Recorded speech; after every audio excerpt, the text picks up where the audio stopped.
విద్యార్థులకు చదువుతో పాటు క్రీడలు, సాంస్కృతిక కార్యక్రమాలు సైతం ఎంతో అవసరమని ఓక్ ట్రీ స్కూల్ చైర్మన్ గింజల నరేందర్ రెడ్డి అన్నారు.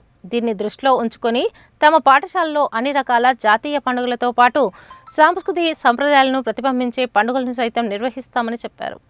నల్గొండ పట్టణం చెర్లపల్లిలోని ఓక్ ట్రీ స్కూల్లో గురువారం జాతీయ బాలల దినోత్సవాన్ని ఘనంగా నిర్వహించారు. ఇందులో భాగంగా విద్యార్థులకు రకరకాల పోటీలను నిర్వహించారు. ఫ్యాన్సీ డ్రెస్ పోటీలలో భాగంగా విద్యార్థులు చక్కని వేషధారణలో విచ్చేసి అలరించారు. అనంతరం సాంస్కృతిక కార్యక్రమాల్లో భాగంగా విద్యార్థులు ప్రదర్శించిన నృత్యాలు అందరినీ అలరించాయి.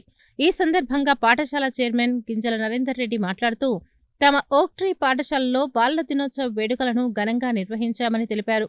బాలల దినోత్సవ వేడుకల్లో విద్యార్థులు ఉత్సాహంగా పాల్గొన్నారని చెప్పారు. సాంస్కృతిక కార్యక్రమాల్లో భాగంగా పాటలు, నృత్యాల పోటీలను విద్యార్థులు ఉత్సాహంగా పాల్గొని తమలో దాగి ఉన్న నైపుణ్యాలను ప్రదర్శించారని చెప్పారు. కార్యక్రమాన్ని విజయవంతంగా నిర్వహించేందుకు కృషి చేసిన పాఠశాల ఉపాధ్యాయులకు, బోధనేతర సిబ్బందికి సహకరించిన విద్యార్థుల తల్లిదండ్రులకు ధన్యవాదాలు తెలిపారు. Today, November 14th, we have celebrated Children's Day very grandly in our school campus, Cherlapalli, Nalgonda. Our students very happily enjoyed thoroughly this occasion.